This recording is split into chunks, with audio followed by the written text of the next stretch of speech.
Sa ngayon, nasa second to the last na ang ranking ng MMFF 2025 entry na Manila Finest at isa sa cast ay si Ashtin Olvega. Pero linawin lang ng Abante na unofficial ang ranking na ito dahil hindi pa maglalabas ang MMDA ng mga kinita ng pelikulang kasali sa 51st MMFF. Pero ito nga, may issue na pala sa mga fan ni Ashtin at pinag-uusapan sa social media na di umano'y hindi raw sinuportan ang dalaga ng cast na ang Mutya ng Section E. Pati ang collab team niyang si Andres Mulak ay sinasabing na hindi raw nanood o sumuporta sa collab team, pero bakit pag si Ashtin raw ay all out ang suporta rito? Ilan sa mga comment, napaka-supportive ni Ashtin tapos ni isa sa mga AMSE cast wala man lang nanood ng Manila Finest.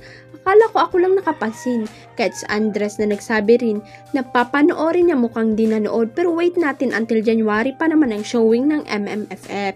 Pero sa kabila nito, may nagpapaalala rin na wag daw i-judge agad si Andres o ang cast ng Mutya dahil baka naman sumuporta rin sila. Nako, oo nga, noong una sa lahat hindi naman si Ash ng bida sa pelikula. Napakarami ng cast ng movie kaya wag isisi o parang iasa lang kay Ashtin ang magiging ranking nito sa box office. Usap-usapan ngayon sa social media ang isang larawan kung saan nakuha na magkasama together ang rumored couple na sina Catherine Bernardo at Lucena City Mayor Mark Alcala. Base sa isang TikTok post, makikitang magkatabi ang dalawa habang kumakain ng dinner sa isang kilala at mamahaling resto. Bagamat nakatalikod ay masasabing awig talaga ito ni Catherine at Mark dahil kahit papano ay kita ang side view ng kabilang muka. Maging sa Reddit ay napost ang dalawa dahil tila tumatapang na umano ang dalawa. Agad ngang umani ng samot-saring komento mula sa netizen ang public appearance ni Kat at Mark.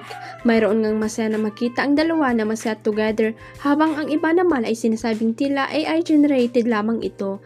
Napapago na siguro magtago sina Catherine at Mark, haha, sabi ng isang netizen. Sabi naman ng isa, baka ready na mag-public announcement. Catherine at Mark Alcala tumatapang, comment pa ng isa. Hirit naman ng isa, hard lunch na ba ito since hindi na pinasara yung restaurant?